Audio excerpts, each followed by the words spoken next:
ரத்தம் எப்போவுமே பேசும் பாருங்க. இந்த ரத்தம் பரிந்து பேசும். ரத்தத்துக்கு பேசக்கூடிய அதிகாரம் இருக்கிறது. பழைய ஏற்பாட்டில் காயினுடைய ரத்தம் ஆபேலுடைய ரத்தம் என்று சொல்லப்பட்டிருக்கிறது. அது எங்கன்னா ஆதியாகமம் 4ஆம் அதிகாரம் 10-12 வரை. முதல் சகோதரர்கள் ஆபேலும் காயினும் அவர்கள் இருவரும் அங்கே ஆதாமுடைய பிள்ளைகளாக இருந்தாங்க.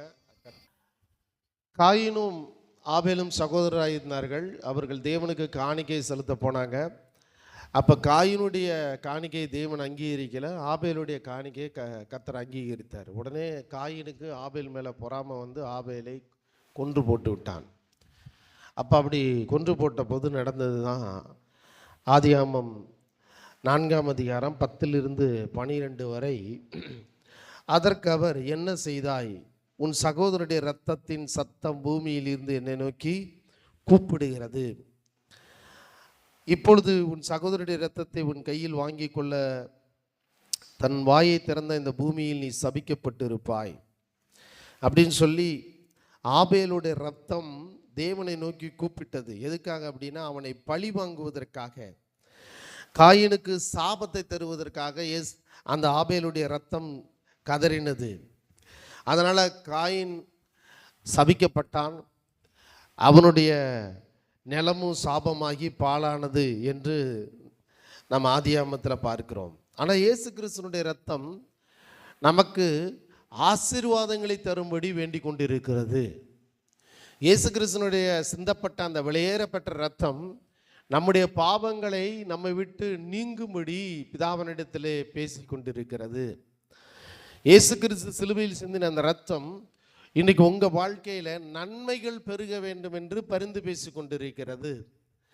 ஆபேலுடைய இரத்தம் பழி வாங்க வேண்டும் என்று சொன்னது. ஆனால் இயேசு கிறிஸ்துனுடைய இரத்தம் உங்களை வாழ வைக்க வேண்டும் என்று சொல்லி பிதாவினிடத்திலே பரிந்து பேசுகிறதா இருக்கிறது.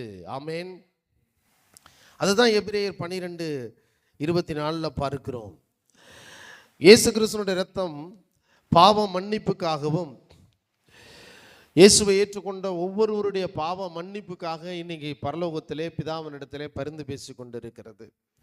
இயேசு கிறிஸ்துவை ஏற்றுக்கொண்ட ஒவ்வொருவருக்கும் ஆசீர்வாதங்கள் நிறைவாய் வர வேண்டும் என்று பிதாபாகிய தேவனிடத்திலே இயேசு கிறிஸ்துனுடைய இரத்தம் பரிந்து பேசி கொண்டிருக்கிறது.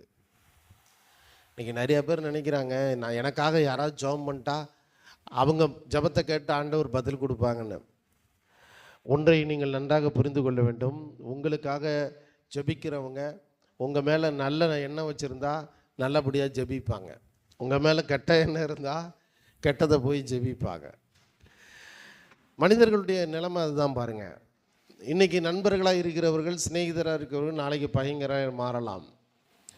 அதனால தான் தேவன் பார்த்தாரு, அப்பா மனுஷனுக்காண்டி ஜெபம் பண்ணுறதுக்கு மனுஷன் இல்லைப்பா, என்னுடைய ரத்தத்தை சிந்துறேன். அந்த ரத்தம் மனிதனாய் பிறக்கிற ஒவ்வொருடைய பாவ மன்னிப்புக்காகவும், மனிதனாய் பிறந்த ஒவ்வொருவருடைய ஆசீர்வாதங்களுக்காகவும் இரவும் பகலும் பிதாவாகிய தேவனுடைய சமூகத்தில் ஜெபித்து கொண்டே இருக்கும்படி என்னுடைய கடைசி சுற்று ரத்தத்தையும் சிந்துகிறேன் என்று சொல்லி இயேசு கிறிஸ்து கல்வாரி சிலுவையிலே உங்களுக்காக ரத்தத்தை சிந்தி இருக்கிறார். அதனால் யார் எனக்கு ஜெபம் பண்ணுவா? எனக்காக யார் ஜெபம் பண்ணுவா? வல்லமையான பிரசங்கியாரை நீங்கள் தேட வேண்டாம்.